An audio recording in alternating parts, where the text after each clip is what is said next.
We are back, everybody. SG Live, all good things about St. George and Southern Utah. Fun, food, family, friends, bikers. We have. I'm scared, man. Last time I got this close to a guy in leather, didn't end well. Well, we have different type of guy, I'm sure. So it starts. You heard about Alex on the show, right? Chris Benson, everybody, from Bikers Against Child Abuse. We had Alex was my co-host one day. Yeah. And she took over the show. And it was awesome. She's awesome. She is great. So, Chris, Bikers Against Child Abuse, BACA, guys do a ton of great stuff for the community. Give us a little lowdown. How did you guys start? How long you been around? Bikers Against Child Abuse was founded back in 1995. We were actually founded up in Utah County, and is it a national organization? International. We're in, I think, about 25 countries right now.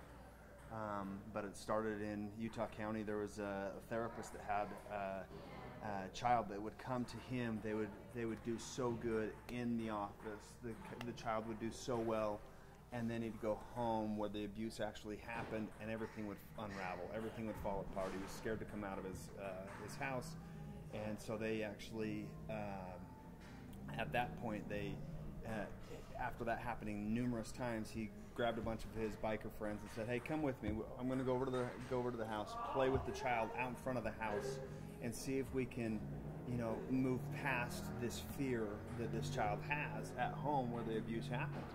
And so they showed up with 20-something bikes that day. I mean, got a bunch of bikes and showed up at the kid's house. Kid came out, and it was like, "What's going on?" And I said, "We're here for you. We'll do whatever it takes to keep you safe and make you feel safe." And so they played a little bit. Bikes left. The mom called up later on and said, "Tonight's the first night that he's pulled his bike out and rode outside since the incident happened over a year prior." That's cool.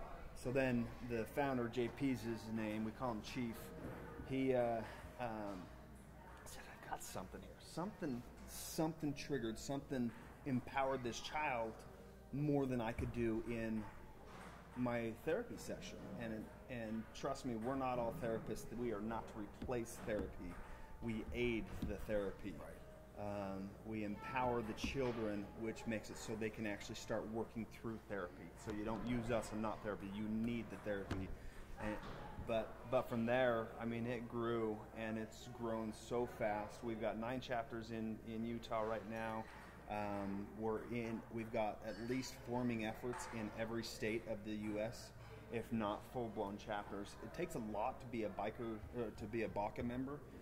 We ask a lot of our members, and so it's not for everyone. It's not come every once in a while type of a charity organization.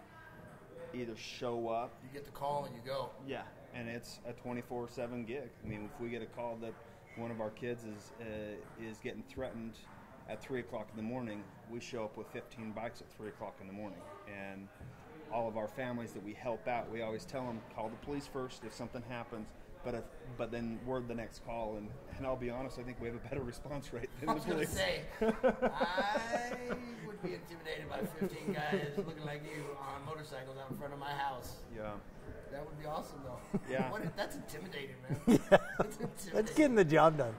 And the intimidation's not what we're there for. That's a perk. Yeah, Let's be real, that's a perk. Totally. But we're there for the empowerment of the child. Sure. And we go, there's many different things that we do. So now that we've gone full circle around, and we've created this amazing organization where when a child gets introduced to us, we have to have a parent or a guardian to let us into their home. We've got to have a leg to stand on to be able to help the child.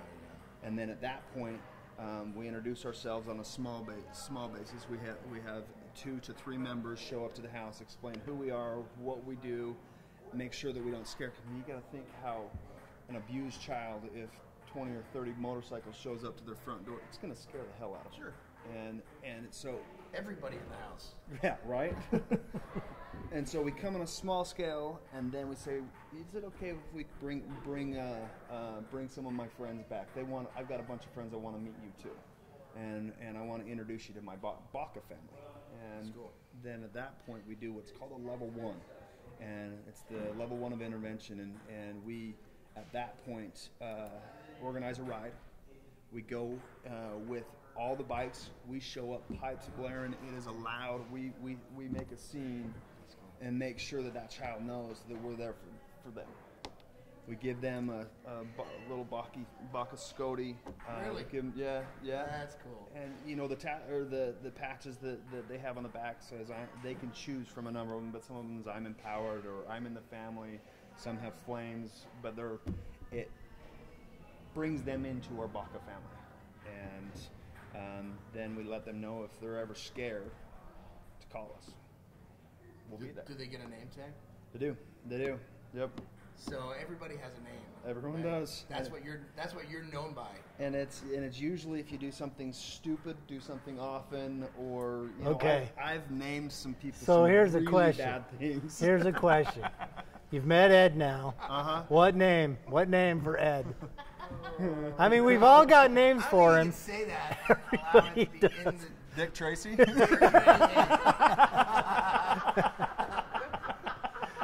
Oh boy, that's gonna stink. We got to get him a patch. A wristwatch. I'm So just funny. kidding. I love it. So, how many members are in your club here, your chapter? So our chapter here in St. George, I believe we've got 13 patch members and 3 supporters. It takes, like I say, it takes some work to. What's the process? I mean, what makes them a BACA brother or sister? You have to go through a background check. We have to make sure that of course, you haven't had any abuse history, anything like that. And then you have to ride with us for a minimum of a year. And when I say a minimum of a year, it doesn't mean on the year you get a patch, you're a member. You actually have to be proven, tried and true, and it's the only thing in our organization where it's a unanimous vote. And so we do that to protect the children that we serve. And we've got to do our due diligence to make sure that this is someone that if it comes to it, it's going to jump in front of a bullet for the kid. And that's who our members are. That's very cool. And obviously you have to know how to ride a motorcycle. Yep. I can't show up on my moped.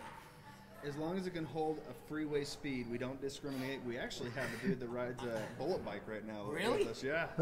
See We me call out him there in Rocket. my Vespa, my helmet. Luckily, Vespas don't hold a highway I know speed they limit. Dick Tracey drives a Vespa. Is Tracey going to show up today? He's coming. Here we go. Wait. He's on. I hear him. That's funny. And you guys do events throughout the year? You just We did do. the big one up in Mesquite, right? Down in Mesquite? Yeah, that's our biggest one for our chapter is down in Mesquite. It's the Keepers of the Children Bike Rally is what we call it. It's our one huge fundraiser for our chapter. Each chapter has their own fundraisers throughout the state and throughout the world, but this is the St. George fundraiser. We have a bike poker run in the morning with 5 different stops that everyone gets to ride to. It's not a race. It's just you pick a card out, and then we have high hand, low hand winnings. At the end of that ride, we do bike games. Bike games are always fun. We have numerous bike games. The first one that we did was the slow race. 2 people side by side, whoever can ride slowest from point A to point B without going outside of the lines or putting their feet down. That whoever rides the slowest wins. And then I could do that. it's harder than you think. I mean, I could ride slow. I've seen you drive. Wow. Then the next one we call the slalom or the cannonball, and it is a 2-up, meaning you got a passenger on your back of the bike, and you're going around a course with big tall cones, and there's a tennis ball on the top of every cone. Passenger has to pick up all the cones, and then they go back, and the passenger has to put the cones back on, and whoever does it in the least amount of time. And if you put a foot down, or if you don't make the cone back on, it adds time to your thing. So to your time, and so that's the next one. Then we do the tire toss, which is always fun, men's and women. How big is the tire? So we do a rear tire for the men and a front tire for the women. Then you just sling it I like won it a. this year. Do you, what's the technique? Do you spin like a shot put, or what do you do? So I do where I go full circle and then throw it. And so I go all the way around and then throw it. but everyone has their own technique. You just can't go over the line. Then the final one is the weenie bite, and that one is where we have a big stand. Donna McBean. Big stand. We hang a hot dog down, and we usually put mustard and ketchup and whatever we can all over it to get messy. And the passenger of the bite going through, whoever can bite the most of the weenie off of it, wins.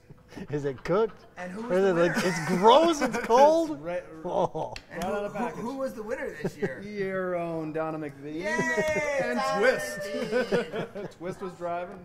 Donna's single too, everybody. And she got mustard everywhere. Oh, that's her new name. Oh, we're going to call her Mustard now. Dick Tracey and Mustard, right again. We got to get some patches. There we go. There we go. So how can we as a community help BACA? Raise money, raise awareness? What's the best way to help you guys? Yeah, donations and awareness. I mean, the best thing to do would be to learn about BACA. Get a flyer with you. Every one of us at some point in our life is going to come across someone that has had abuse. And when we come in is when there's a child that's scared, because we give the empowerment element, and that is what we do. And how do you find these kids? I mean, who somebody contact you? The kids contact you? I mean, it's usually a parent or guardian. We've got our neighbor. Our hotline. Each chapter has their helpline phone, and our child liaison is the person who takes that phone call. I feel bad for her because she has to listen to all the stories, and we as BACA members actually don't know the stories until we get into court.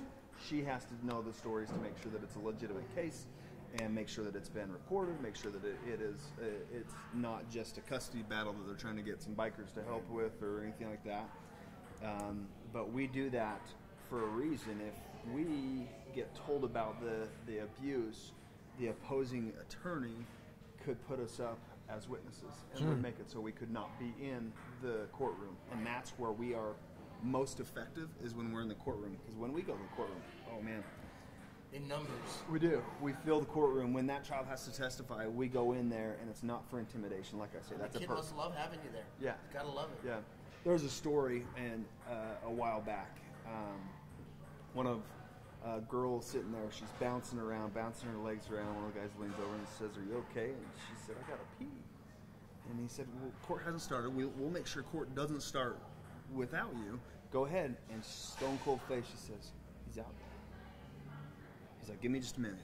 Forms a circle, puts her in the middle of the circle. They walk out, walk past the perpetrator. She goes into the bathroom. She comes back out. She gets back in the circle as they're walking past the perpetrator. She swims out in front of the BACA members and flips them off. Wow. That's empowering right there, buddy. 5 minutes ago, she was scared to be in that room. It's that makes me realize the effect that we have in the courtroom. Oh, man. Because they know we don't have the red tape that a lot of the individuals in the courtroom have. We are there for one purpose. We have one interest, and that is the safety of that child. And we'll do whatever it takes to make that happen. That's awesome. Yeah. So if they want, what's your website? What's the hotline number? BACAworld.org is our website. BACAworld.org. And then our hotline is 435-634-2564. I suggest if everyone would please do me a favor, check out the website, learn what we do and how we do it, because at some point, someone you know is going to need us. Pass our information along so that we can help empower that child to not feel afraid anymore. And if you have somebody that needs help, 435-634-2564. Chris Benson, thank you, my man. It's my pleasure. An absolute pleasure. It's my pleasure. Yeah, Thanks, nice to thank meet you, man. Nice We'll to be meet right you. back, everybody. Thank you.